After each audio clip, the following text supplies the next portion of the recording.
The last thing the men behind the curtain want is a conscious, informed public capable of critical thinking, which is why a continually fraudulent zeitgeist is output via religion, the mass media, and the educational system. They seek to keep you in a distracted, naive bubble, and they are doing a damn good job of it. In 2005, an arrangement between Canada, Mexico, and the United States was made. This arrangement, unannounced to the public, unregulated by Congress, merges the United States, Mexico, and Canada into one entity, erasing all borders. It's called the North American Union, and you might want to ask yourself why you've never heard of this. In fact, there is only one mainstream reporter who has actually heard of and has had the courage to cover this issue. The Bush administration's open borders policy and its decision to ignore the enforcement of this country's immigration laws is part of a broader agenda. President Bush signed a formal agreement that will end the United States as we know it, and he took the step without approval from either the U.S. Congress or the people of the United States. It's a deal that few have even heard of. It's being done again by very few people at the very top on behalf of the investment class, but the working class of people, political officials across our country, from communities, from cities and so forth, they don't know anything about this. This isn't some trade agreement. It is a total removal of sovereignty from these countries, which will also result in a completely new currency called the Amero. Fall. Apart from that, I think one thing people who are dollar-based need to focus on is the Amero. That's the one thing that nobody's talking about that I think is going to have a big impact on everybody's life in Canada, the U.S., and Mexico. The Amero is the proposed new currency for the North American community, which is being developed right now between Canada, the U.S., and Mexico to make a borderless community, much like the EU, and the dollar, Canadian dollar, U.S. dollar, and the Mexican peso replaced by the Amero. By default of this agreement, the American Constitution will eventually be obsolete. You would think that a situation like this would be on the cover of every major newspaper. That is until you realize that the people who are behind this movement are the same people behind the mainstream media, and you are not told what you're not supposed to know. The North American Union is the same concept as the European Union, the African Union, and the soon-to-be Asian Union, and the same people are behind all of them. And, when the time is right, the North American Union, the European Union, the African Union, and the Asian Union will be merged together, forming the final stages of a plan these men have been working on for over 60 years.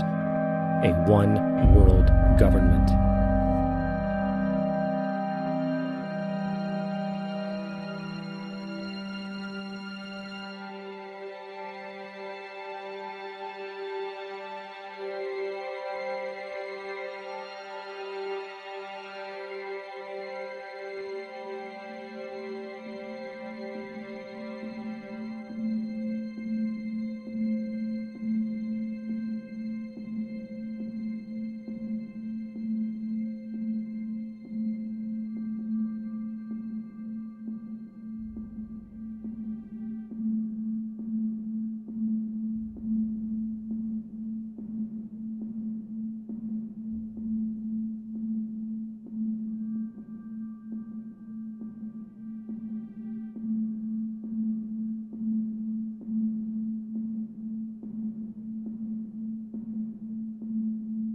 One bank, one army, one center of power.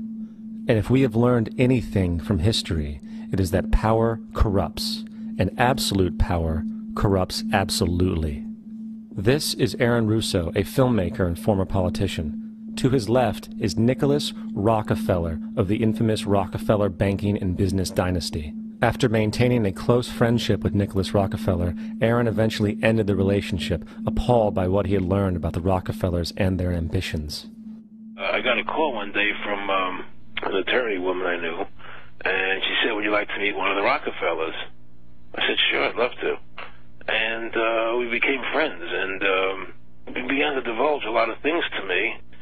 So he said to me one night, he said that there's going to be an event there, and out of that event, you're going to see, we're going to go into Afghanistan, so we can run pipelines from the Caspian Sea. We're going to go into Iraq to take the oil and establish a base in the Middle East, and we're going to go into Venezuela and try and get rid of Chavez. And the first two they've accomplished. Chavez they didn't accomplish. And he said you're going to see guys going into caves looking for they're never going to find. You know, he was laughing about the fact that you have this war on terror. There's no real enemy. He's talking about how by having this war on terror, you can never win it because so it's an eternal war. And so you can always keep taking people's liberties away. And I said, how are you going to convince people that this war is real? He said, but the media can convince everybody it's real. I mean, you know, it's just that you keep talking about things. You keep saying it over and over and over again, and eventually people believe it. You know, you created the Federal Reserve in 1913 through lies. You create 9/11, which is another lie. Through 9/11, you're fighting a war on terror, and now all of a sudden you go into Iraq, which was another lie, and now they're going to do Iran. You know, and it's all one thing leading to another, leading to another, leading to another. Now, I would say, what are you doing this for? What's the point of this thing? You have all the money in the world you ever want. You have all the power. I said, you know, you're hurting people. It's not a good thing. And he would say, what do you care about the people for? Take care of yourself and you take care of your family. And then I said, so what are the ultimate goals here? He said, the ultimate goal is to get everybody in this world chipped with the RFID chip and have all money be on those chips and everything on those chips. And if anybody wants to protest what we do or violate what we want, we just turn off their chip.